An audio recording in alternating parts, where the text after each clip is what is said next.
way of knockout. It is. Originally from Accra, Ghana, and now It's living mute. and fighting out of Croydon, London. Here is the.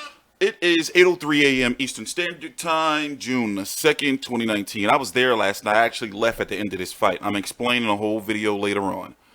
We're going to do some jump cuts, and I'm going to watch these fights in full, and even though I'm hours late because, you know, I was out of town last night, and I fucking my back, man. I'm always injured. So, give me about, okay, well, for you, it's going to be a jump cut. I'm going to go watch the fight. I'm TstreeT Controversy. This is TstreeT Controversy Live with FightView360.com, and we're going to work our way through the card. Please subscribe. Hey, thanks, Todd. As you know, Periban has not Listen been in to the this. ring in about 2 years. His last fight was against Yarde. It was a 12-round loss. He went back home to Mexico City after that defeat.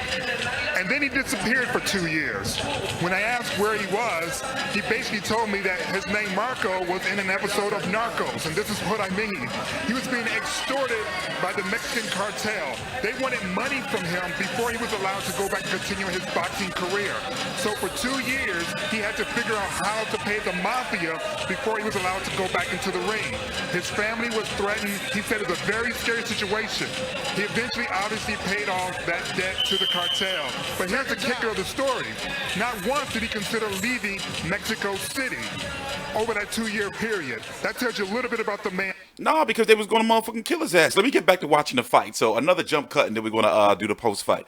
Obviously, Marco Antonio Periban, you know, he's 34 years old, and as you can see, his motivations for fighting, I mean, I guess he paid off his debts with his purse.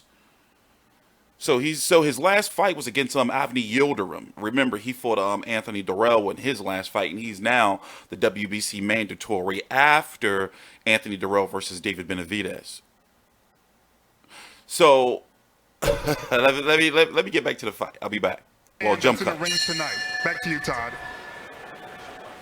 With his 9th knockout and his 11th win, and he made it look easy against a grizzled veteran. That was impressive. That's very. All right, let me meet it right there. Listen to the post-fight interview. So I'm going to do a whole individual video on why I left the fight last night. Yeah, I was there. I was kind of a part of history, but don't get me wrong. I'm not upset that I left. My colleague got a chance to stay around, and he's going to be he's getting all that content to me right now. So it is 8:15 a.m. Eastern Standard Time, Sunday, June the 2nd, 2019. I'm TstreeT Controversy. This is TstreeT Controversy Live. He is now 11-0 with 9 KOs. He's 26 years old. Joshua Buatsi, ranked very high by the WBA, and he just basically was a showcase fight here for him in the United States. Now, it's time for him to fight a ranked challenger. After all, he's 26. You know, it's time to start like really moving him along. So I'm thinking maybe they can build him up toward a Caleb Johnson. You know, have they talked about that anywhere? See what's up with Karu Murat. You know, if Caleb Plant beats Mike Lee, see what's up with Mike Lee. Caleb Plant, 168. No, that's 175. Mike Lee is ranked at Mike Lee is fighting at 168. But if he can fight at 175, he can still call him up. Champions are Alexander Volzdik, WBC, over with Top Rank.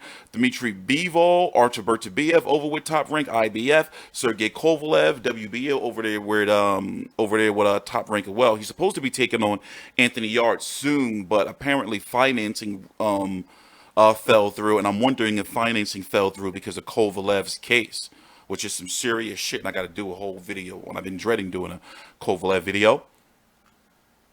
So, in my opinion, Joshua Buatsi is better than Anthony Yarde. You know, he is very good, but still, you know, we need to see him like go rounds against a really good challenger. Heavyweight champion from Croydon, London, Joshua Buatsi. So, jump cut. They didn't show the post-fight interview, but whatever. So how it works is once I add a fighter to the rotation, I always cover him. So expect me to be covering Joshua Buatsi fights from now on, here on out. Please subscribe. I'm TstreeT Controversy with FightView360.com. Oh yeah, please subscribe again.